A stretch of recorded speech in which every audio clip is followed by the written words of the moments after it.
अजून एक आहे ती पण लाव. या भाऊला फोन केला का?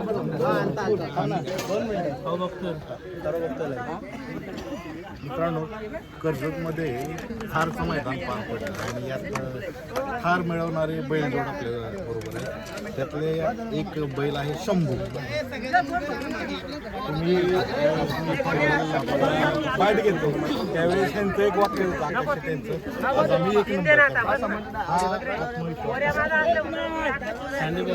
मी सगळ्यांची मैत्रीपूर्ण काही लोकांनी मला बैल दिला आहे आणि तीच लोक माझ्यावर सगळी फायनलला होती. माझी नियत साफ आहे, माझे कर्म साफ आहेत. मला माहिती आहे माझी बैल दोन्ही शंभू आणि रायबा एक नंबर केल्याशिवाय राहणार आणि 100% त्यांनी एक नंबर केला. आणि ज्यांनी ज्यांनी शंभूला नाकारलाय त्यांची सगळ्यांची तोंड बंद झाली की खरं कर. आकाश राऊत त्यांना वाटलं नुसतं बोलतो पण मी बोलत ना, मी करेक्ट कार्यक्रम करतो. बर, आता तुम्हाला नाकार नाव नको घ्यायला, पण कसं नाकारलं जातं ते एकदा कळू द्या की पहिऱ्याच्या निमित्तानं असेल, पण अजून भाषा काय असते बघा. 15 दिवस झाले, 15 दिवसापासून शंभूला पैरा नाही होते. त्या दिवशी नाशिकचा एक बैल आहे तो पैरा झाला होता, पण अलंकार भाऊ एक आमचे एकदम मना मित्र आहेत खास, त्यांनी फोन केला की भाऊजी आपल्या बैलामधला बैल होता तो आजारी पडलाय तर मला बैल पाहिजे. तर मी बोललो आज त्यांचा बैल एक नंबर आहे. बघा लोक माझ्याबद्दल विचार नाही करत पण मी करतो. मी काय बोललो, त्यांचा बैल जर एक नंबर रायबा आहे आणि तो उद्या सकाळ कुठल्या पण बैलामध्ये पळेल.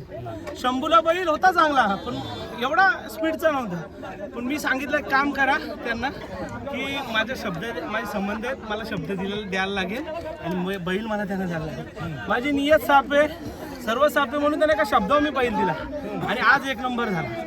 आणि वाईट एकच गोष्ट वाटतं की बैलाला बैल का लोक देत. माझं मत आहे की लोक का कमी बैलाला समजतात. अरे शंभू बैला प्रत्येक मैदान सँडी भाऊ तुम्हाला तर माहिती आहे की प्रत्येक मैदानात गुलाब राहतो. इव्हन बरेचशी लोक शंभूला कमी लेखतात पण आज त्यांनी खरं दाखवलं की वाघ आहे. आता हा फक्त तुमचाच प्रश्न नाही आकाश, भरपूर बैलगाडी मालकांचा प्रश्न आहे की बैलाला कमी लेखलं जातं. मग ह्या बैलगाड्याच्या क्षेत्रात जसं आज शंभूला सिद्ध केलं तसंच सिद्ध करणं हा पर्याय 100%. ज्या नालेक, मी मगाशी पण नालेकच बोललो सांडे भाऊ, या लोकांना नालेक बोलणंच आहे आपल्याला.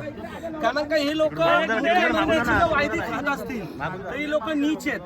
मुख्य नंदीची वायदी खाणार आहे आणि शंभूला नाकारला त्या टायमाला ठीक आहे, वायदी खाणार आहेत, बऱ्याचशा गोष्टी आहेत, बरेच प्रकारे. तुम्ही मगाशी मला आता बोलले की तुम्हाला कसं वाटलं. वायदी खाणारे होते, काही जण मला कमी लेखणारे होते, शंभूला कमी लेखणारे होते आणि सगळी लोक होती सँडी भाऊ. तर यांना ह्याच पद्धतीने उत्तर द्यायला हवं आहे. माझ्याच नंदीने नाही, या महाराष्ट्रातल्या सर्व नंदींनी ज्यांनी ज्या नंदीला नाकारलं ना ते 100% उत्तर देतात. किती वायदी मागायची? वायदी मिळून 4 लाख रुपये मागे. 4 लाख.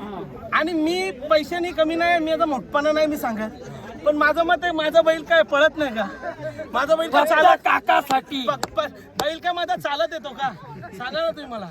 तर मला त्यांनी एवढे पैसे सांगितले, त्यांना काहीतरी वाटलं पाहिजे होतं. माझ्या मित्राला सांगितलं हर्षदला की एवढे पैसे लागतील. मी ठीक आहे, आज आपले दिवस नाही आहेत, 1000% ते दिवस आहे. मोहन राऊतचा मुलगा एवढा लक्षात ठेवा, किती पण करोडचा बैल आणू शकतो.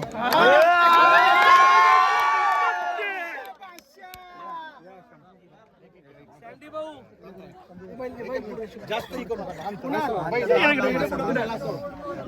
वडिलांच्या नावासाठी माझा काका प्रवीण भाऊ राऊत आणि आकाश राऊत किती करोड किती लाखाचा बैल असेल ना तेवढा लाखाचा बैल आणू शकतो. फक्त काय गोष्ट आहे, लोकांना कमी लेखाचं सोडून द्या आणि या मुक्का नंदी आहे याच्यावर जोडू नका. माझ्यावर तुम्ही जळा, माझ्यावर टीका टिप्पणी करा, पण या नंदीवर करू नका. योग पळतो त्याला बैल द्या. माझा सोडा, गरीबाला पण बैल द्या. शेठ लोकांमध्ये पायरा होतो, गरीबाचा काना पायरा होत. हे आवश्यक गोष्ट आहे सँडी भाऊ. शेठ लोकांमध्ये पायरा होईल. गरीबाचा बैल टॉपला पळणार असेल ना तर तुम्हाला खुट्यावर बांधायला लागेल का? ते एकमेव पैसे.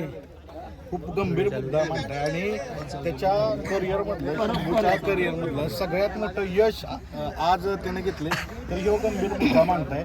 पण आता तुम्ही हे सगळं सांगितलं हे यश आहे, पण महत्वाचा जोडीदार हे निवडणं महत्वाचं असतं. कसं पहिलंच नियोजन कुणी केलेलं आहे? कारण तुम्हाला नाकारलेलं 4 लाखाची वायदी मला सांगू. सँडी भाऊ, बघा मी तुम्हाला आता मगाशी सांगितलं पैरा हा मीच केलाय. म्हणजे त्यांचा मला फोन आला, मी त्यांना पहिले फोन केला होता की आपल्या रायबांना पैरा झालाय का, ते बोलतात भाऊ झालाय पण आपण नंतर आखलू. खूप दिलदार व्यक्तिमत्व आहे संदीप भाऊ. मला 2दा बैल दिला त्यांनी, एकदा आम्ही मार खाल्ला आणि एकदा बिंजोडला राहिलो, पण एक दोस्ती खात्री मला त्यांनी बैल दिला. पण त्याच्यानंतर भाऊ संदीप भाऊ असं झालं की त्या दिवशी मला त्यांनी फोन केला, त्यांच्या पैरातला बैल म्हणजे आमचे कानाशेठ, त्यांचा बैल आजारी असल्याने ते मला बोलले भाऊजी मला बैल पाहिजे. मी एका शब्दावर बैल दिला. मला माहिती आहे तुम्ही मन साफ करून बैल द्या, तुम्हाला हा विजय आणि यश प्राप्त होईलच हे मला माहीत होतं. आणि पहिली गोष्ट, ज्या टायमाला गट काढल्यानंतर मी बघितला गटाला गाडीला भरपूर स्पीड आहे, मात्याला माता लावून गाडी पळते. 100% 1000% आज गाडी गुलालत राहील. 1 नंबर नव्हतं बोललो, पण ज्या टायमाला सेमी पास केली 1च नंबर करणार. कारण का माझा काशी यांनी कधीच मला 2 आणि 3 नंबर करून दिले नाही, 1च नंबर केलेत. तर हा कसं काय 2 आणि 3 नंबर करू शकतो? मध्ये तुम्ही तुमच्या वार्डपुरता, तुमच्या शहरापुरता तुम्ही मर्यादित आहेत, पण या बैलगाडी क्षेत्रामुळे तुम्ही 7 समुद्र पार तुमचं नाव जातो. एवढं लक्षात घ्या. माझ्या वडिलांनी जे केलंय ना तेच आम्ही पुढे त्यांचा जो वारसा आहे तो टिकून ठेवण्याचं मी, माझे काका प्रवीण भाऊ राऊत आणि आकाश राऊत स्वतः आम्ही दोघं करत आहोत. या लोक आम्हाला बैलगाडी क्षेत्रामध्ये खूप यांना असं वेगळं वाटतं, अरे खानदानी शौक आहे, खानदानी माणसं आहेत आम्ही. 3री पिढी शांडी भाऊ, 3री 4थी पिढी आमची. आम्हाला बैलांचं नका सांगू. 2 बैल पळाल्यानंतर माणूस आपल्याला ज्ञान देतो, असं नाही तसं कर, तसं नाही असं कर. बैलात ना पहिले तुम्ही काय घंटा करणार आहेत? ही गोष्ट लक्षात घ्या संदीप भाऊ. माणसाचा दिमाग जिथं लावायचं तिथंच लावलं पाहिजे. दिमाग कुठंही लावून चालणार नाही.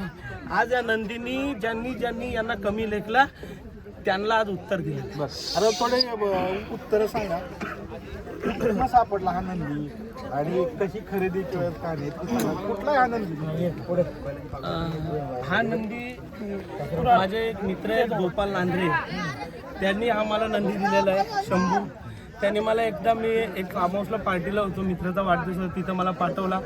तिथे त्यांनी पाठवलं, दादा हा बैल तुला घ्यायचा आहे, तू घे बघ 1 नंबर होईल. तुला ठीक आहे. त्याच दिवशी सकाळी लगेच बैल सांगितलं भरायला. ऑब्जेक्शन घेतलं गाडी आपले का गाडी ऑब्जेक्शन घेतली त्याची काय माहित. त्याला